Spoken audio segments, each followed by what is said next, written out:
One stroll around the neighborhood and you're sure to find a Pez dispenser being sold somewhere. You know them well, with the likeness of icon after icon gracing their candy dispensers. No wonder they're such a big hit among the children. But you might be surprised to learn that the candy company didn't start out this way. In fact, originally they weren't made for kids at all. From the chlorophyll-flavored pellets to raunchy Pez girls, the story of how Pez candy came to be is just as quirky as its dispensers. Pez isn't just candy, it's a treasured collectible, and it has been for over a few generations now. But the story of the Pez dispenser, well, it began in a time long ago when a clever Austrian confectioner by the name of Eduard Haas III had a grand vision. Now, this may come to you as a surprise, but when Pez first started out, he didn't intend to make a collectible. No, he set his sights on a completely different market altogether.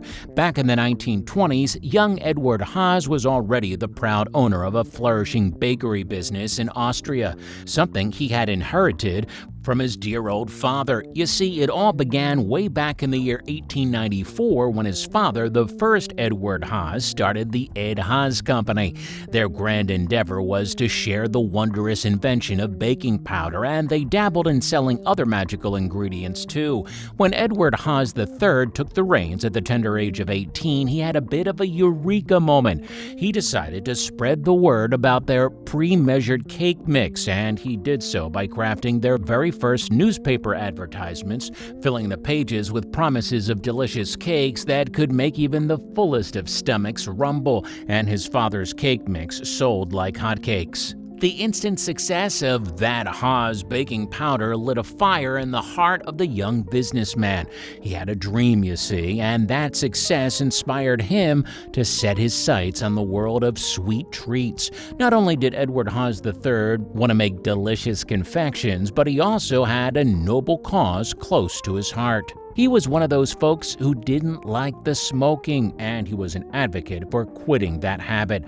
So he dreamed of crafting a special tablet. This tablet, it wasn't just for refreshing your breath, it was meant to help those who wanted to quit smoking or maybe even stop eating so much when they shouldn't. It promised big things in a tiny package. Young Eduard Haas III had a brilliant idea for these tablets. He thought that a strong, invigorating peppermint flavor would do the trick. But there was a slight hiccup in production. Peppermint oil, it was a precious thing back in these days. And folks mainly used it in the pharmacies, not for making candies. Making peppermint-flavored treats was quite a challenge. They used to boil ingredients, but the heat, it made the peppermint flavor vanish into thin air like a wisp of smoke. So the clever folks over at the Haas Company put their heads together and developed a way to make these tablets.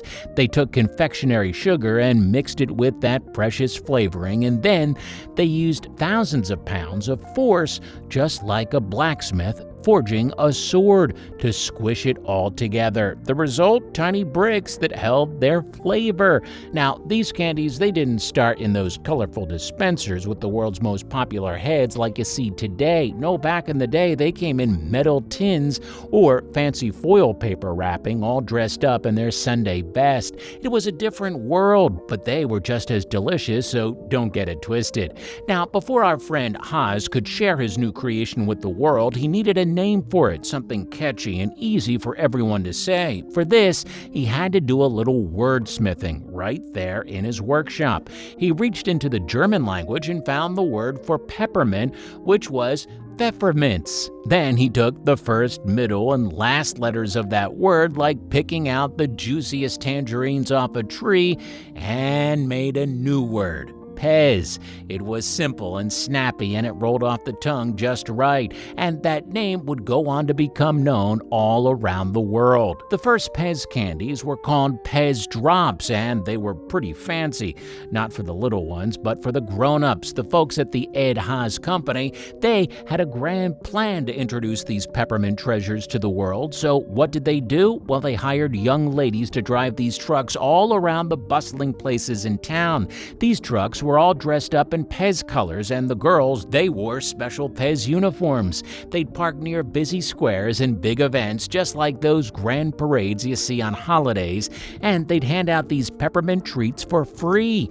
These lovely ladies were known as the Pez Girls, and they became a familiar sight, not just in Austria, but soon they were off to visit famous spots all over the world. They'd show up in famous places all around the globe, places you might see in pictures or hear about in stories, and they give folks a new way to make their breath fresh and maybe even help them stop that pesky smoking habit. Now, the strategy paid off. People just couldn't get enough of those peppermints. It got to the point where our friend Haas had to make a big decision. His company was originally all about making baking powder and other things, but now he had to change things up. They had to turn their ship's sails in a new direction. They revamped the factories and used all sorts of clever machines to shape those little tablets. And in the 1930s, they decided to go from making round tablets to those familiar rectangular ones you see today. It gave Pez a whole new look. For over 2 whole decades, those Pez tablets didn't have a nifty container to call home. They came in metal tins or paper rolls, and you had to tuck them into your pocket like a secret treasure. But you know what they say, necessity is the mother of invention. In the late 1940s, our friend Haas realized that folks wanted a way to easily pick out a tablet with one hand, or maybe even share one with a friend without making a mess of those precious candies inside the tin. So he put on his thinking cap and hired an engineer by the name of Oskar Uxa to solve this conundrum. And what do you think they did? Well, in 1949 at the Vienna Trade Fair, they unveiled the very first Pez dispensers. It blew everyone's minds. You could pluck out a candy with one hand, no need to fumble around. It was a real game changer. And not long after, in 1952, they were granted a patent for this marvelous invention over in the United States. Those contraptions that Oskar Uska and Mr. Haas created back then, well, they didn't look quite like the Pez dispensers we know today. They more closely resembled a cigarette lighter. But here's the thing, they were onto something very clever. Oskar Uxa took inspiration from the size of a packet of Pez tablets and thought about how to make it just the right size to hold in your hand and slip into your pocket. They were small and slim, not too much bigger than a pack of gum. And even though they looked different, those original dispensers just looked like the ones you see today. They were all made from plastic. The first Pez dispensers, the ones they call regulars these days, were a real hit over in Europe. People couldn't get enough of them, and the Ed Haas company had to build a whole new factory in Austria just to keep up with the demand. But then they set their sights on the American market. Well, they hit a bump in the road. Over in the United States, folks didn't quite catch on to the idea of using Pez for smoking abatement. The interest just wasn't there, so they had to think on their feet, pivot quickly, and find a new way to success. And that, my dears, is how the Pez story took an unexpected turn in the land of the stars and stripes. Enjoying the story so far? Hey, before I tell you what Pez did to fulfill the American dream, how's about you give the video a like? And I'd like to hear who was the first Pez you ever bought in the comments below. Now, without further ado, let's get back to the video. When the going got tough for Pez in America, the company didn't give up. They decided to change their game plan. Instead of those minty tablets, they gave them a fruity twist, and they started to focus on the young ones. They realized that kids could be the new pals. And in 1955, at the suggestion of Curtis Alina, who was the vice president of Pez in the United States, they introduced their very first character-shaped dispensers, a little robot and jolly old Santa Claus. Can you believe it? Nowadays, Santa Claus is the superstar of all the Pez designs, and kids just can't get enough of them. The first Pez dispensers had full-body designs like a full red suit for Santa Claus, and the robot had all those shiny metal-looking nuts and bolts. It was like having little figurines that could also give you candy. No wonder it was popular in the playground. Pez reached new levels of ambition. In 1955, 1956, they even came up with a space gun-shaped dispenser, like something out of a sci-fi movie that shot out those fruity tablets. But as amazing as they were, these complex dispensers were quite expensive to make. They cost about 5 times as much as a normal candy bar, and as you can imagine, they didn't sell very well. It was a shiny toy that was just a bit too pricey for most folks. Unfortunately, the cost to manufacture their Santa and robot dispensers was getting too steep. They knew they needed to find the right balance between those original regular dispensers and the character designs, so they came up with a new type of dispenser that had the character's head on top and a rectangular body underneath to hold the candy. It was a mix of the old and the new. In 1957, they unveiled the very first Pez dispenser with this new design, and it was a witch, just in time for Halloween. But the real magic happened the next year when they struck a golden deal. They made their very first licensing agreement to create a Popeye dispenser. It was like bringing a bit of famous Sailor Man right into their pocket, minus the spinach. The 1960s were quite the time for Pez. They kept on innovating, adding new elements to their dispensers. They started using stickers and die cuts to give them a whole new look, and they didn't just stick to the usual flavors. They introduced some other rather unique and unusual ones. Imagine candy that tasted like licorice, flowers, and even chlorophyll. Try to imagine how that one tasted like. Pez, with a mix of striking deals and creating their very own designs, soared to become an iconic part of our pop culture. They had all these fun characters and, well, people just couldn't resist them. In 1973, Pez built a candy factory in a big warehouse right over in Orange, Connecticut. This was to get their sweet treats closer to their hearts of the American and Canadian fans. The factory made an incredible 12 million tablets each day. That adds up to almost 3 billion of those bad boys a year.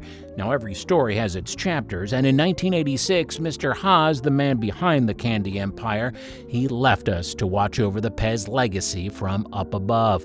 But his spirit and his sweet creations lived on. As time marched on into the early 1990s, something big was happening for Pez. People all over the world were falling in love with collecting Pez dispensers.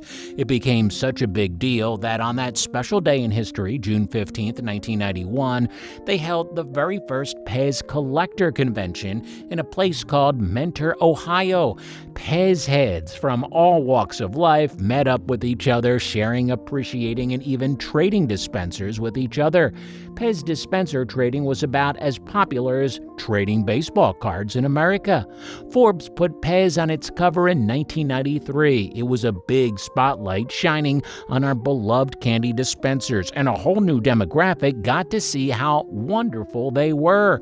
And not long after that, Christie's Auction House, right there in the big city of New York, held their very first pop culture auction. And can you take a wild guess as to who's included in the mix? Pez, of course. Seinfeld, the quintessential 90s sitcom, even has a whole episode dedicated to Pez, featuring the now iconic Tweety Bird Pez dispenser. Its pop culture status made everyone's favorite candy pellet even more cherished.